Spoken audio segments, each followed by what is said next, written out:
Hello everyone, welcome to the channel of KV Teachers Guild. So बच्चों आज इस video में हम class 6 history chapter 1 what where how and when क्या कहाँ कैसे और कब इस चैप्टर के एनसीईआरटी क्वेश्चन आंसर्स डिस्कस करेंगे. रीडिंग एंड एक्सप्लेनेशन हम लोग प्रीवियस वीडियोस में पहले ही कवर कर चुके हैं. होपफुली चैप्टर आप सभी को क्लियर होगा. Okay so let's begin. First question is match the following. Number 1 Narmada valley. Earliest human सबसे शुरुआत में फॉर सेवरल थाउजेंड ईयर्स कुछ हजार सालों तक नर्मदा वैली में ही रहा. एक तो नर्मदा रिवर से उसको वाटर इजीली अवेलेबल हो जाता था. पास में ही फॉरेस्ट था जहां पर वो हंटिंग कर सकता था, फूड गैदर कर सकता था. और नर्मदा वैली के लोगों को स्किल्ड हंटर्स एंड गैदरर्स बोला गया है. तो इसकी मैचिंग होगी हंटिंग एंड गैदरिंग से.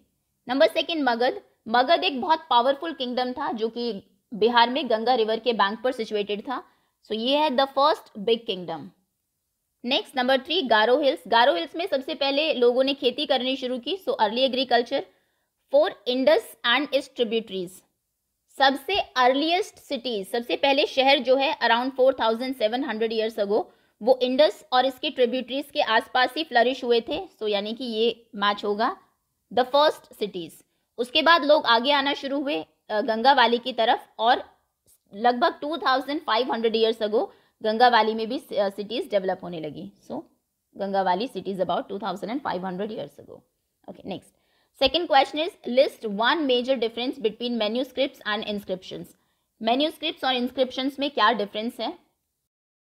सो manuscripts they are hand written records. ये हैंड रिटन है, हाथों से लिखे गए रिकॉर्ड्स हैं. And they were written on palm leaves और बार्क्स ऑफ ट्रीज. ये पाम लीव्स या फिर ट्रीज की बार्क पर लिखे गए थे. Inscriptions they are in engraved form. ये एनग्रेव्ड फॉर्म में, एनग्रेव यानी कि कट करके लिखा गया है इन्हें. They were written on hard surface like stone और मेटल. इनको किसी हार्ड सरफेस के ऊपर लिखा जाता था. स्टोन को कट करके एनग्रेव करके उसमें वर्ड्स लिखे जाते थे. सो 2 डिफरेंसेस है, कोई भी एक आप लिख सकते हैं. Third question is return to Rashida's question. Rashida के क्वेश्चन पर वापस जाइए. राशिदा का क्वेश्चन था कि हम पास्ट के बारे में कैसे जानते हैं. Can you think of some answers to it. क्या आप इसके कुछ आंसर सोच सकते हैं.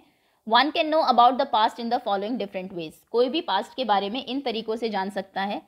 सबसे पहले by studying manuscripts and inscriptions. कुछ मैन्यूस्क्रिप्ट्स हैंड रिटन डॉक्यूमेंट्स हैं हमारे पास, कुछ इंस्क्रिप्शंस हैं जो पत्थरों के ऊपर इंस्क्राइब कराए हुए हैं उस टाइम के लोगों ने.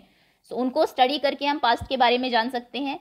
या फिर by studying the various remains of the past. कुछ चीजें हैं पास्ट की जो रिमेनिंग है, बची हुई है, उनको स्टडी करके, जैसे कि बोन्स, टूल्स, वेपन्स या फिर coins etcetera.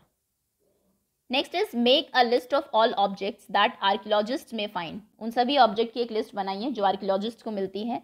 And which of these could be made of stone. इनमें से कौन सी पत्थरों की बनी होती थी. A list of all objects that archaeologist में फाइंड आर. कौन कौन सी चीजें हैं. Remains of building. बिल्डिंग की जो चीजें बच गई है, जैसे हमने इंडस वैली सिविलाइजेशन में देखा. Paintings, sculptures, tools, weapons, pots, pans, ornaments, bones of animals and coins. इनमें से क्या क्या चीज स्टोन की बन सकती है. स्कल्पचर यानी कि जो मूर्तियां थी स्टोन को कार्व करके, कट करके बनाई जाती थी. टूल्स जो औजार थे इनके डिफरेंट. वेपन्स जो ये हंटिंग के लिए यूज करते थे, शिकार करने के लिए. एंड ऑर्नामेंट्स जो ज्वेलरी ये पहना करते थे. Okay so the objects that could be made up of stones are remains of buildings. Okay remains of buildings क्योंकि बिल्डिंग्स में भी पत्थर यूज होते थे. So this one also. And sculpture, tools, weapons and ornaments. Why do you think ordinary men and women did not generally keep records of what they did? आम आदमी या औरतें जो काम किया करते थे जनरली वो उसका रिकॉर्ड क्यों नहीं रखते थे. जैसे कि किंग्स को हमने देखा, जो बैटल्स, लड़ाइयाँ उन्होंने लड़ी, जो रूल्स एंड रेगुलेशंस थे उन सबको वो रिकॉर्ड कराया करते थे. तो आम आदमी ऐसा क्यों नहीं करते थे. सबसे पहले तो they did not know the art of writing in the beginning. शुरुआत में उनको लिखना ही नहीं आता था तो रिकॉर्ड कैसे करे वो. Second is they were not having an interest in such works. उनको ऐसे काम में इंटरेस्ट ही नहीं था. एक तो वो अपनी लाइफ को, लिविंग को अर्न करने में इतना बिजी होते होंगे कि टाइम भी नहीं होता होगा कि रिकॉर्ड करे कि क्या उनकी लाइफ में चल रहा है. Next is they did not know the importance of keeping records of the event. उनको इस बात की इंपॉर्टेंस नहीं पता थी कि रिकॉर्ड रखना इतना इंपॉर्टेंट क्यों है. फ्यूचर में जाके हिस्टोरियंस इन्हें रीड भी करेंगे. Next is describe at least 2 ways in which you think the lives of kings would have been different from those of farmers. राजा की लाइफ फार्मर से कैसे अलग थी, किन 2 तरीकों से अलग थी वो आपको लिखना है. Number 1 the kings used to live in palaces और बिग हाउसेस. वो महलों में या फिर बड़े बड़े घरों में रहते थे. Farmers used to live in huts. झोपड़ी में या फिर बहुत छोटे घर में रहा करते थे. The kings were dependent for their food on farmers. राजा क्योंकि खुद फसलें नहीं उगाते थे तो फार्मर्स पर डिपेंडेंट रहते थे खाने के लिए, फूड के लिए। Farmers use to produce food, वो खुद फूड प्रोड्यूस किया करते थे। The kings wore showy and costly clothes, वो बहुत दिखावे वाले महंगे कपड़े पहनते थे, एंड ऑर्नामेंट्स और jewelleries. Farmers wore simple and very cheap clothes, वो बहुत सिंपल और चीप क्लोथ्स पहना करते थे।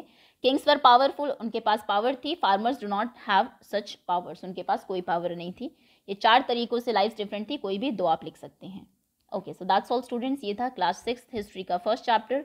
होपफुली आप सभी को क्लियर होगा। Thank you so much for watching.